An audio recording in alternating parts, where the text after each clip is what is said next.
दोस्तों middle east war फिर से अपनी चिंगारी पकड़ रही है, जिसकी वजह से मोदी जी ने जो 5 अपील की हैं अपने भारत देशवासियों से, उसमें से उसके जो ओपिनियन है मेरे 2 हैं, एक पॉजिटिव है एक नेगेटिव है।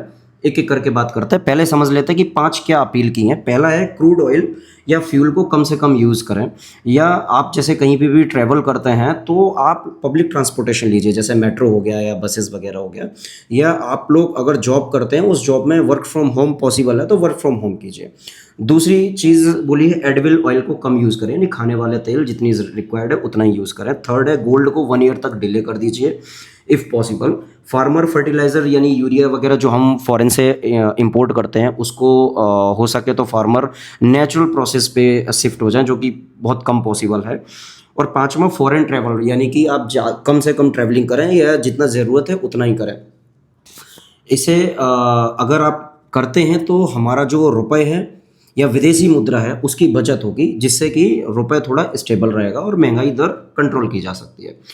दोस्तों मिडिल ईस्ट वॉर के बाद में एक पॉजिटिव चीज़ हुई है इंडिया के साथ और एक नेगेटिव चीज़ भी है। मैं दोनों एक एक करके बताता हूँ। पहले पॉजिटिव की बात करता हूँ। पॉजिटिव ये है कि इतने टाइम से ये जो मिडिल ईस्ट वॉर चल रही है, जिसके चलते विश्व के अंदर जितने भी वर्ल्ड के अंदर जितनी भी कंट्री हैं सभी अफेक्ट हुई हैं और हर कंट्री में महंगाई दर बढ़ चुकी है, क्योंकि कहीं ना कहीं वर्ल्ड भी मिडिल ईस्ट से ज़्यादा चीज़ें परचेज करती है सारी कंट्री।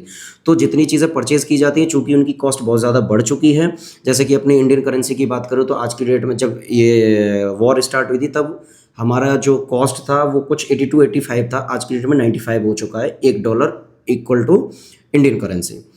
अभी मिडिल ईस्ट वॉर के बाद में अच्छी बात यह है कि इंडिया के अंदर किसी भी चीज़ की जो रेट वैल्यू है वो बढ़ी नहीं है। That is plus point for आम आदमी, कि आम आदमी की जेब पर अब तक, जबकि वहीं आप पड़ोसी कंट्रियों में देखेंगे तो महंगाई बहुत ज़्यादा बढ़ चुकी है, बट इंडिया में अब तक नहीं बढ़ी है। ये गवर्नमेंट को मैं सैल्यूट करूँगा। हालांकि क्यों नहीं हुआ है वो मैंने मेरे लॉन्ग वीडियो में बताया है, आप जा करके देख सकते हैं।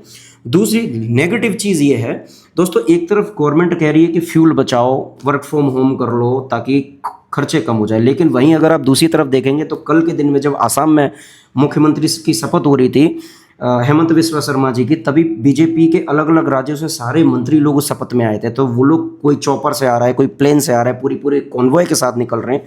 क्या उसमें फ्यूल कॉस्ट नहीं जा रही है?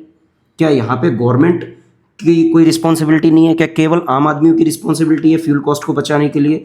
क्या कल सोमनाथ में हुए एयर शो में जो जेट उड़े थे उसमें फालतू का जो कि एयर शो था जिसकी कोई ज़रूरत नहीं थी, क्या वहाँ पर फ्यूल कॉस्ट नहीं बचाई जा सकती थी? केवल आम आदमी नहीं, गवर्नमेंट को भी इस पे सोचना चाहिएगा। दोस्तों आपका क्या मानना है आप मुझे कमेंट करके ज़रूर बताइएगा, और ये जो अपील गवर्नमेंट ने की है जो कि जेन्युइन है, बढ़ चढ़ करके इसमें हिस्सा लीजिएगा।